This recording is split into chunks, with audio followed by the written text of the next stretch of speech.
በየቀኑ ከእንቅልፍህ ትነቃለህ፣ ትሰራለህ፣ ትበላለህ፣ ትተኛለህ። ነገር ግን በውስጥህ ይህ ሁሉ ለምንድን ነው የሚባል ባዶ ጥያቄ ይሰማሃል።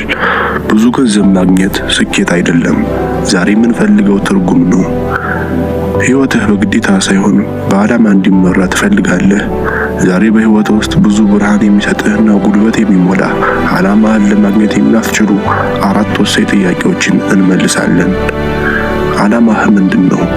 ዓላማ ወይም ፐርፐስ ማለት ጆብ ማለት አይደለም።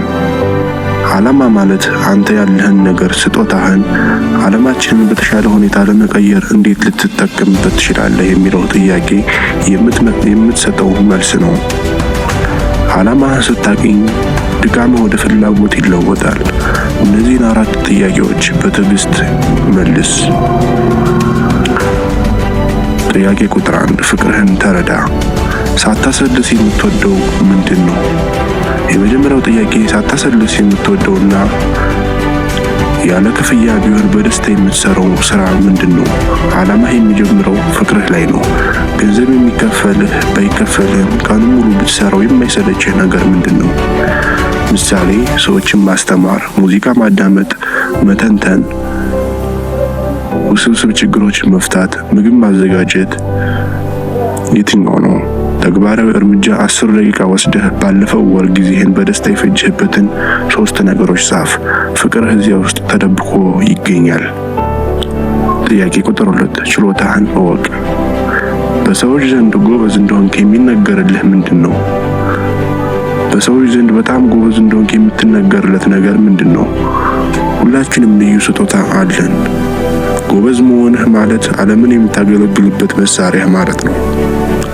ምሳሌ ግጭቶችን የማርገብ ችሎታ አለህ? ነገሮችን በስርዓት የማደራጀት ችሎታ፣ አስቸጋሪ ነገሮችን በቀላሉ የማስረዳት ችሎታ፣ ወይስ ሀሳብን የመገንባት ችሎታ? ተግባራዊ እርምጃ ጓደኞችህንና የሥራ ባልደረቦችህን ጠይቅ።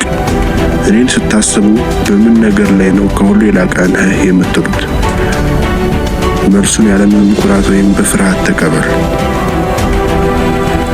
ስጦታ እዚያ ውስጥ ነው። ችሎታ ያ ነው።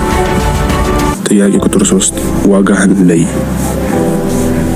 ሰዎች ደስ ብሏቸው ገንዘብ የሚከፍሉ አገልግሎት ምንድን ነው? ሰዎች ደስ ብሏቸው ገንዘብ የሚከፍሉ ወይም የሚያስፈልጋቸው አገልግሎት ምንድን ነው? ዓላማህ ዘላቂ እንዲሆን ከፍላጎትህና ችሎታህ ጋር የሚዛመድ ኢኮኖሚያዊ ዋጋ ሊኖረው ይገባል። ያለ ዋጋ ፍላጎትህ የትርፍ ጊዜ ማሳለፊያ ነው ወይም ሆቢ ሆኖ ይቀራል። የስኬት መለኪያ ሰዎች እርስዎ የሚሰጡት ነገር ገንዘብ ለመክፈል ፈቃደኛ ከሆኑ ችሎታው የሌሎችን ችግር እየፈታ ነው ማለት ነው። ተግባራዊ እርምጃ በችሎታህ የምትፈታው ችግር ምንድን ነው? ለምሳሌ ሰዎችን አደራጅተህ ጊዜያቸውን ትቆጥባለህ ወይስ ውስብስብ መረጃን ቀለል አድርገህ ውሳኔ እንዲወስኑ ትረዳለህ?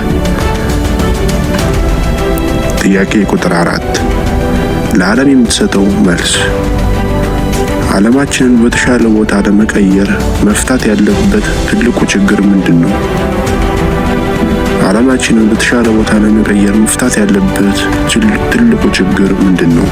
ይህ የሕይወትህ ትልቁ ትርጉም ይሰጣል።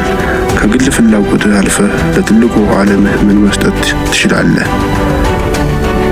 በቂ ትምህርት የሌላቸውን መርዳት፣ የአካባቢ ጥበቃ፣ የሰዎችን የአእምሮ ሰላም ማሻሻል፣ ፍትህን ማስፈን። የትኛው ነው? እነዚህ 3 ጥያቄዎች ስትመልስ የተሰማህን ስሜት ተከተል። ዓላማህን የምትወደውን፣ ጎበዝ የሆንክበትን፣ ዋጋ ያለህን እና ዓለም የሚፈልገውን ነገር ሁሉ የሚያገኝበት መሃል ነው። የሕይወትህ ዓላማ በአንድ ጀንበር አይመጣም። የሚገኘው በእነዚህ 4 ጥያቄዎች መሃል ላይ ነው።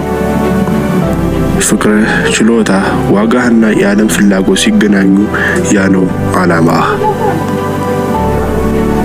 እነዚህን ጥያቄዎች በወረቀት ላይ ጽፈህ በሐቀኝነት መልስ። በመልሶች መካከል ያለውን ትስስር ፈልግና ዛሬውኑ አንድ እርምጃ ወደ ዓላማህ ውሰድ። ቪዲዮውን ከወደዱት ላይክ ያድርጉ፣ ሰብስክራይብ ያድርጉ፣ የደወል ምልክቷን ይጫኑ።